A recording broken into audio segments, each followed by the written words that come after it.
Daily Bible and Gospel Readings. A reading from the book of Genesis, chapter 37, verses 3 to 4, 12 to 13a, 17b to 28a. Israel loved Joseph best of all his sons, for he was the child of his old age, and he had made him a long tunic. When his brothers saw that their father loved him best of all his sons, they hated him so much that they would not even greet him. One day, when his brothers had gone to pasture their father's flocks at Shechem, Israel said to Joseph, "Your brothers, are tending our flocks at Shechem. Get ready, I will send you to them." So Joseph went after his brothers and caught up with them in Dothan. They noticed him from a distance, and before he came up to them, they plotted to kill him. They said to one another, "Here comes that master dreamer. Come on, let us kill him and throw him into one of the cisterns here. We could say that a wild beast devoured him. We shall then see what comes of his dreams." When Reuben heard this, he tried to save him from their hands, saying, "We must not take his life.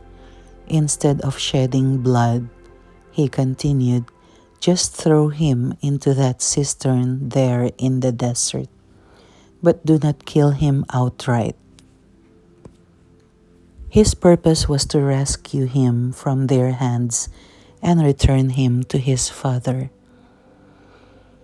So when Joseph came up to them, they stripped him of the long tunic he had on.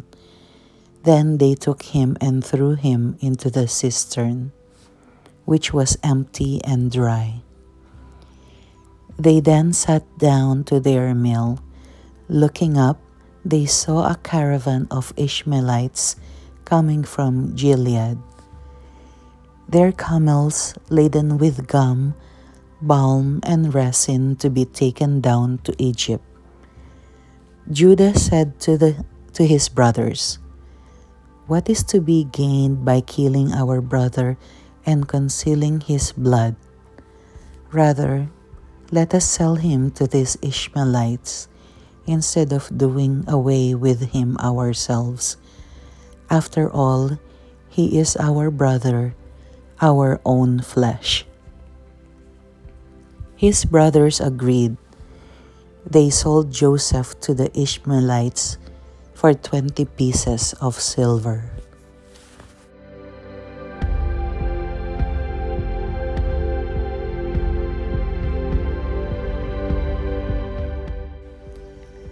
Daily Gospel from the Gospel according to Matthew, chapter 21, verses 33 to 43, 45 to 46.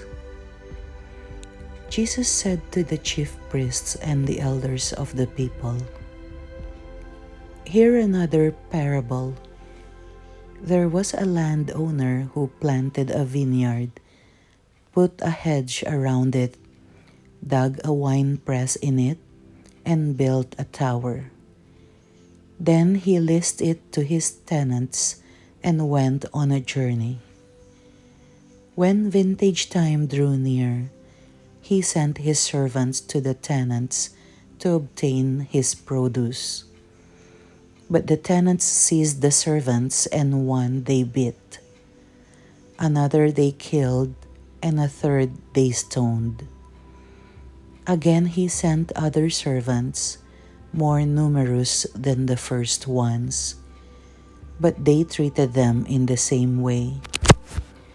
Finally, he sent his son to them, thinking, 'They will respect my son.' But when the tenants saw the son, They said to one another, "This is the heir. Come, let us kill him and acquire his inheritance." They seized him, threw him out of the vineyard, and killed him. What will the owner of the vineyard do to those tenants when he comes? They answered him, "He will put those wretched men to a wretched death and lease his vineyard to other tenants, who will give him the produce at the proper times." Jesus said to them, "Did you never read in the scriptures, 'The stone that the builders rejected has become the cornerstone'? By the Lord has this been done, and it is wonderful in our eyes. Therefore I say to you, the kingdom of God will be taken away from you and given to a people that will produce its fruit." When the chief priests and the Pharisees heard his parables, they knew that he was speaking about them.